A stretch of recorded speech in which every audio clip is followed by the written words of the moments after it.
আসসালামু আলাইকুম সবাইকে, কেমন আছেন সবাই? আশা করছি আপনারা সবাই অনেক ভালো আছেন। নতুন আরেকটা ব্লগে আপনাদের সবাইকে অনেক অনেক ওয়েলকাম।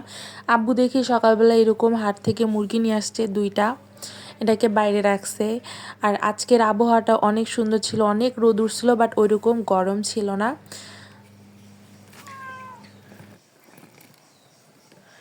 এই কয়েকটা টমেটো পাইছে আজকে ছাদ থেকে। প্রতিদিনই দু একটা করে পাকে, প্রতিদিনই কেউ না কেউ এসে ছিঁড়ে নিয়ে যায়। আজকে আমি আসছি ছিঁড়ে নিতে। আবার আমাদের এখানে আরেকটা টমেটো গাছ যে লাগানো হয়েছিল, এইটাতেও মাশাআল্লাহ অনেক টমেটো ধরছে। এই যে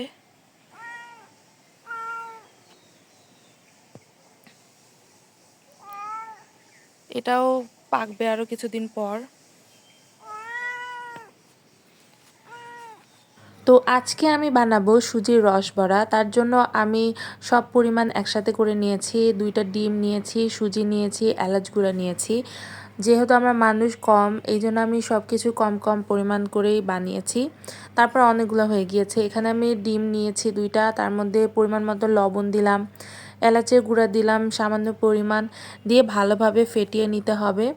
অনেকক্ষণ ধরে ফেটানোর পরে এই যে সুজি রেখেছি, সুজিটা আমি হচ্ছে 2বারে দিব, একবারেই দিয়ে দিব না, কারণ কতটুকু লাগে থিকনেসটা ওটা বোঝা যাবে না একবারে দিলে। প্রথমে আমি একটু ভালোভাবে একসাথে গুলিয়ে নিয়ে তারপর মনে হলো যে পুরাটুকুই লাগবে। তারপর আমি একদম ভালোভাবে নাড়াচাড়া করে এখন আমি দুধটা আগে প্রিপেয়ার করে নিব, যেটাতে আমি এই বড়াগুলা ভিজাবো। প্রথমে আমি দুধ নিয়ে নিয়েছি, এই যে এই পরিমাণ, আপনারা তো দেখলে বুঝবেন 1 লিটারের মতো হবে। এটাতে আমি হচ্ছে পরিমাণ মতো চিনি দিয়েছি। যে যেরকমভাবে চিনি খেতে পছন্দ করে সেই অনুযায়ী দিবে, মানে মিষ্টির পরিমাণটা। এলাচের গুঁড়া দিলাম, আর আমি সামান্য পরিমাণ ফুড কালার দিয়েছি। এটা একদমই না দিলেও কোনোই সমস্যা নাই, আমার কাছে ছিল তাই জন্য দিয়েছি। দুধটাকে প্রিপেয়ার করার পরে চুল অফ করে দিয়েছি। দেন আমি বড়াগুলো ভেজে নিচ্ছি অল্প আঁচে। অনেক তাড়াতাড়ি ভাজা হয়ে যায়।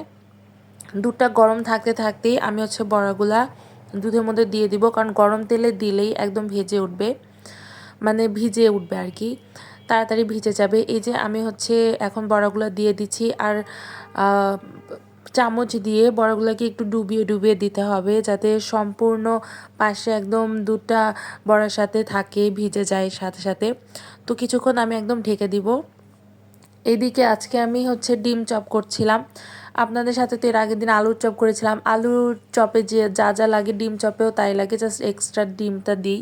তো আমি একটু শুদ্ধ করে মুড়িয়ে নিচ্ছিলাম। আপনারা কেউ ভাববেন না আমি বাম হাত দিয়ে কেন করছি। ডিম চপ এক হাত দিয়ে করা আমার পক্ষে পসিবল না। আমি জানি ডিম চপ কেউই এক হাত দিয়ে করতে পারে না।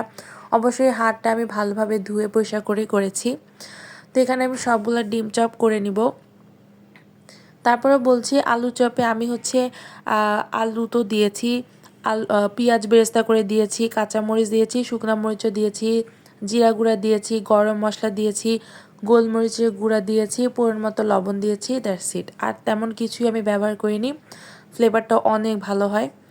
তারপর আমি এখানে ভিজানোর পরে আমার রসবড়াটা আমি একদম বেড়ে নিচ্ছি। যদিও এটা একটু ঠান্ডা ঠান্ডা খেতেই ভালো লাগে। একদম ফুলে টুইটম্বর হয়েছে। পরে মনে হলো বড়াগুলো হয়তো আরও একটু ছোট করে ভাজলে ভালো হইতো। তো এরপরে ইফতারির সময়ের আগে আমি এই যে সব কিছু প্রিপেয়ার করে নিচ্ছি। এগুলো একটু আগে আগে করা থাকলে খুবই ইজি হয়। আর কথা হচ্ছে আমার গলা একদমই বসে গিয়েছে, প্রায় অনেক ঠান্ডা লেগেছে, যার কারণে হয়তো আমার ভয়েসটা শুনতে একটু অদ্ভুত লাগছে বা অন্যরকম লাগছে। তো যাই হোক, এখানে আমি হচ্ছে সবগুলা আলু একসাথে রেডি করে রাখছি, একদম ডিমের সাথে আর মুড়ির গুঁড়ার সাথে একসাথে মাখিয়ে। এই তো সব কিছু একদম রেডি, ইফতারের সময় হয়ে গিয়েছে। আজকের ব্লগটা এই পর্যন্ত। নতুন আরেকটা ভিডিওতে দেখা হচ্ছে। আল্লাহ হাফেজ।